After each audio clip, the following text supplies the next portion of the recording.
Bom, pessoal, vamos trazer agora um paper relativamente recente. É um paper do Bassim. Para quem não sabe, ele é uma das maiores referências mundiais em testosterona. E o próprio nome do estudo já diz, né?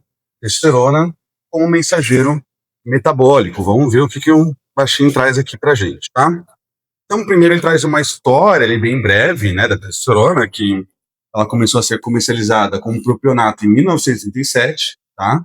Primeiro ela foi isolada de testículos e depois sintetizada através do colesterol. Para quem não sabe, colesterol é matéria-prima para vários hormônios, como testosterona, como cortisol, como aldosterona, tá? Bom, e aqui nós temos, né, hoje o diagnóstico de hipogonadismo, que se baseia não apenas no exame de sangue, mas também e principalmente em sinais e sintomas, tá? A partir disso, tivemos em 2002 a evolução com os géis transdérmicos de testosterona, um veículo Pentravan principalmente, e uma série de estudos para investigar os prós e contras, né? Quem quiser saber mais sobre os estudos, se chamam aqui, ó, T-Trials, né? Que são os estudos de testosterona, tá? 7 estudos avaliando, então, os seus efeitos, né? Principalmente aí nas questões de qualidade de vida, libido, performance, força e anemia, tá? Bom, a FDA, né, que é a Anvisa dos Estados Unidos, basicamente, né? Através de vários reportes ali de eventos cardiovasculares, começou também a participar ali, né, de algumas proibições ou avisos sobre o uso de testosterona para certos fins, tá? Principalmente pelo risco cardiovascular. O estudo transverse, ele foi um dos que viram segurança no uso cardiovascular, né, na questão cardiovascular, mas aqui estamos falando de uso fisiológico. Esses estudos se baseavam principalmente em hipogonadismo, tá? Então, um paciente hipogonádico, a gente vê nos estudos hoje que ele tem mais segurança cardiovascular com a reposição de testosterona quando bem indicada, tá bom? Bom, então aqui nesse paper tem um pouquinho da história, né? Então, em 1939 foi sintetizada, né? Em 35, o DHT, o metabólito da testosterona, através da enzima 5-alfa-redutase, né? A testosterona vira DHT, que é dihidrotestosterona. Foi identificado, né? Em 1940, foi reconhecido seus efeitos anabólicos e foram feitos os esteroides. Depois disso, tivemos a aprovação do cipionato, tá? Que são os ésteres de testosterona, tá? Bom, em 1958, identificaram os receptores de estradiol também. Começaram mais para frente a identificar deficiências na produção de DHT, mutações, tá? Começaram agora também, né, mais para frente, a avaliar os efeitos ali dos gels.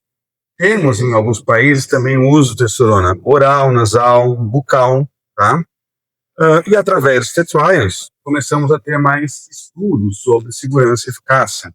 Hoje temos até uma classe de estudos que é o T4DM, que é o uso de testosterona avaliando os riscos, né, ali e prevenção de diabetes, em pacientes com pré-diabetes, por exemplo. Tá bom? Bom, a partir daqui, então, a gente vê o mecanismo de ação da testosterona. É bem diferente a produção em homens e em mulheres. Em homens, a produção principalmente testicular. Em mulheres, não. Né? Em mulheres, a produção não é tão grande no ovário assim. Então, o ovário vai produzir 25% apenas da testosterona da mulher, a adrenal mais 25%, e o resto nos tecidos periféricos, através do metabólito androstenediona, que é quem forma a testosterona, depois converte particularmente em estradiol nas mulheres, principalmente, tá? Pela enzima aqui, né, aromatase. Nos homens, 80% do estradiol vem dessa aromatização em tecidos periféricos, tá? Então, nos homens, a produção de estradiol é mais pela conversão de testosterona, enquanto que as mulheres têm também essa produção de estradiol muito além da parte dos ovários, né? Então, a mulher ela tem também produção de estradiol também na adrenal, também nos tecidos, né? Esse estradiol ele vai agir até mesmo a parte do sistema nervoso central, inclusive na libido, tá bom? Bom, a partir disso também tivemos, né, estudos mostrando o que são as ações não genômicas da testosterona. O que seria isso, pessoal? Quando você fala da testosterona numa ação genômica, a gente está falando de um tempo maior de ação, né? Então, hoje eu estou usando testosterona, por exemplo, para ganhar massa muscular. Isso é uma ação que está alterando proteínas que fazem sinalização para a formação de enzimas, sinalização ali através dos meus genes para o ganho de massa muscular. Isso é mais crônico. Uma alteração não genômica é mais aguda, tá? Então, eu vou usar tal metabólito de testosterona para um pré-treino, né? Vou basear nesse raciocínio. Eu vou chegar lá, vou estar com pump, vou estar mais forte, vou ter alteração ali agudamente na minha pressão arterial. Isso um mecanismo não genômico, tá? Geralmente por canais iônicos, que a gente chama, né? No caso aqui, uma alteração da testosterona não genômica é a produção de óxido nítrico, tá bom? Bom, e mais que nós temos aqui também, de maneira interessante nesse estudo do Bacin, né? Aqui é mais ou menos como a testosterona aumenta as funções do estradiol, não vou entrar tanto aqui, mas olha só, ela tanto converte o DHT pela 5-alfa-redutase, quanto o estradiol pela aromatase. E aí vai agir nos seus receptivos aqui, receptores de estradiol, receptores androgênicos. E aí teremos as vias aqui, né, de alterações genômicas, tá bom? Bom, aqui, além dessa imagem, um outro fator que eu gostaria de trazer aqui é a testosterona é ligada à melhora de sensibilidade à insulina em homens. Por isso que ela foi avaliada naqueles estudos que eu falei para vocês, T4DM. Por quê? Porque ela estimula aqui uma família de enzimas, né, que na verdade são carinhas que vêm antes dessas enzimas, que chama de proliferador de peroxossomos, chamados progesterona alfa. E aí vai estimular o homem a fazer mais enzimas que queimam gordura. Então, no homem, ela é ligada a melhor sensibilidade à insulina quando o homem é hipogonádico e volta ali a repor, né? Volta a ter os valores basais de testosterona. Na mulher, não. Na mulher, a testosterona mais elevada é ligada à resistência à insulina, tá? Bom, a própria conversão de testosterona para DHT também melhora essa sensibilidade à insulina tanto no fígado quanto no músculo, tá? Mas, né, a gente sabe que um efeito muito importante é do estradiol, sensibilidade à insulina. Então, não é só a testosterona que faz isso, mas o próprio estradiol, em valores adequados, ele também participa de cascatas muito importantes para a queima de gordura que melhoram essa sensibilidade à insulina, né? Então, fico alerta ali para quem acha que tem que ficar inibindo a aromatase o tempo inteiro no homem, achando que o estradiol é um veneno, tá?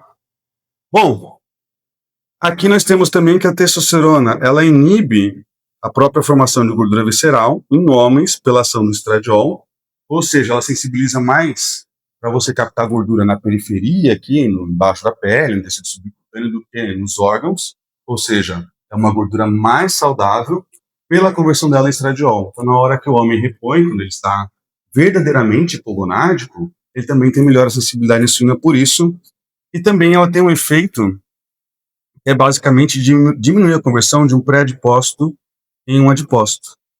É uma célula que ia formar um adipócito, né? É a célula do tecido adiposo, ela diminui essa conversão, tá? Então também é um efeito bem interessante aqui da testosterona, tá? Bom, ela também estimula a captação aqui de glicose e secreção de insulina pelo pâncreas, mais um efeito positivo na sensibilidade à insulina. E hoje é discutido, inclusive, o papel dela como amplificador do GLP-1, que é aquele hormônio, né, mensageiro, que é alvo dos fármacos como o Ozempic hoje em dia, tá bom? Não estou falando que faz sentido passar a testosterona para um paciente com obesidade e passar o Ozempic junto, não estou falando isso. Isso aqui são ações endógenas. Você passa algo para um paciente que não tem deficiência, ele também vai ter um custo maior pela dose suprafisiológica, um custo metabólico maior, com um maior risco cardiovascular. Tá? Nos ossos, é bem discutível o papel da testosterona. Muitos estudos encontram melhora da microarquitetura e da força, mas quando a gente fala de fraturas, ainda é meio incerto, né? A conversão de testosterona para estradiol é positiva, porque ela vai aqui aumentar ali osteoblastos e minimizar osteoclastos, que são quem degradam os ossos, né? Através aqui da inibição de um cara chamado ligador aqui de Rankin, que estimula o interleucina beta, TNF-alfa, que faz degradação óssea.